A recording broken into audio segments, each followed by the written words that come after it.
दोस्तों नमस्कार। डूंगरपुर बांसवाड़ा सांसद राजकुमार राउत और उदयपुर सांसद मन्नालाल रावत के बीच बाप जाति और आदिवासी को लेकर छिड़ा विवाद। हाँ दोस्तों, यह मोड़ है वो नया बन चुका है जहां विवाद लंबे समय से चल रहा था, जिसमें रावत लगातार राजकुमार राउत और बाप पार्टी को निशाना बनाते आ रहे हैं। रावत के लगातार विवादास्पद बयान के कारण अब राजकुमार राउत ने भी उन्हें जवाब देने का निर्णय ले लिया है। हाँ दोस्तों, दरअसल राउत ने रावत के झूठों का पर्दाफाश करते हुए उन्हें बेनकाब कर दिया है। तो आइए जानते हैं कि राजकुमार राउत ने आखिरकार रावत के कौन से बड़े झूठों का पर्दाफाश कर दिया है। राजकुमार राउत का क्या कहना है कि उदयपुर सांसद मन्नालाल रावत लगातार बाप पार्टी और उनके खिलाफ ओछी राजनीति कर रहे हैं। उन्होंने पहले सोचा था कि सोशल मीडिया पर रावत के झूठों का जवाब नहीं देंगे, लेकिन अब जब स्थिति बेकाबू हो गई तो जवाब देना जरूरी हो गया। रावत ने कहा कि अपने कहावत सुनी होगी कि अगर कोई व्यक्ति झूठ को बार बार और जोर जोर से बोलता है तो वह सच मानने लगते हैं। रावत भी यही कर रहे हैं। उन्होंने अब जवाब देना जरूरी हो गया है। रावत ने रावत के कुछ झूठों का पर्दाफाश कर दिया है। दरअसल 1 साल पहले मणिपुर में आदिवासी महिलाओं के साथ हुई हिंसा और करीब 300 लोगों को मारने के आरोप में बाप पार्टी ने डूंगरपुर जिले में मशाल जुलूस निकाला था। उसी फोटो को रावत ने सोशल मीडिया पर साझा करते हुए आरोप लगाया कि बाप पार्टी और उसके नेता पाकिस्तानी एजेंसी ISIS की ताकतें हैं। हालांकि 3 दिन बाद गृह मंत्री अमित शाह ने यह स्पष्ट कर दिया कि मणिपुर में हिंसा 2 समुदाय के बीच अदालत के एक फैसले के बाद हुई थी। रावत के लिए यह कहना कि आदिवासी समाज के खिलाफ उठने वाली आवाज़ें पाकिस्तान से जुड़ी हुई हैं और यह पूरी तरह से गलत था।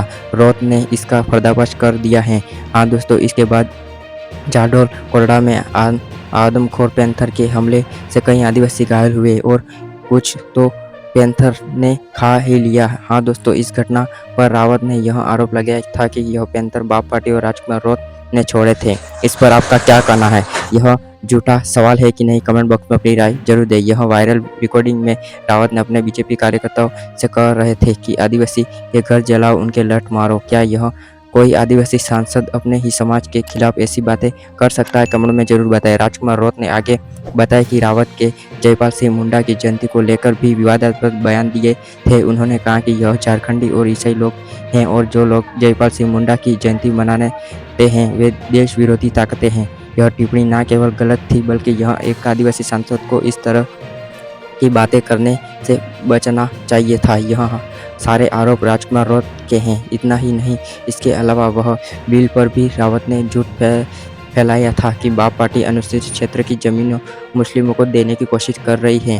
रावत ने कहा कि असल में गृह मंत्री अमित शाह और सांसद ओवैसी के भाषणों में यह स्पष्ट हो चुका है कि अनुसूचित क्षेत्र की जमीन किसी भी मुस्लिम को नहीं दी जा सकती और भविष्य में ऐसा होना संभव भी नहीं है। लेकिन रावत ने फिर भी इस मुद्दे पर झूठ फैलाया और आरोप बाप पार्टी पर लगाया। राजकुमार राउत ने यह भी कहा कि रावत ने आदिवासी समाज के खिलाफ अपनी नफरत जाहिर करते हुए नव अस्तियों को कहा और उनके अधिकारों की निंदा की। आदिवासी समुदाय के लिए यह गंभीर अपमान था। रावत ने अंग्रेजों और राजाओं से आज़ादी की लड़ाई में शहीद हुए वीर महापुरुषों के इतिहास को पाठ्यक्रम से हटाने की मांग की थी। क्या यह एक आदिवासी सांसद अपने समाज के महापुरुषों की विरासत को मिटाने की सोच सकता है?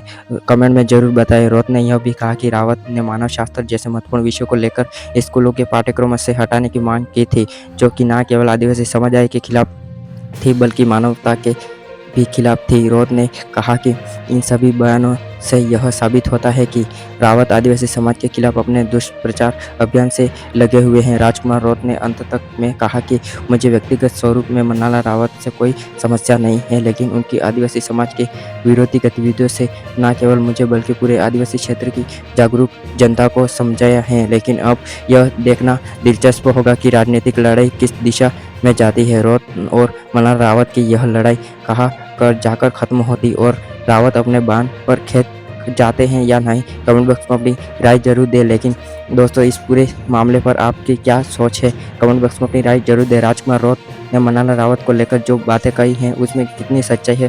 क्या मन्नालाल रावत ने आदिवासी के खिलाफ बोला? क्या मन्नालाल रावत आदिवासियों का समर्थन नहीं करते हैं?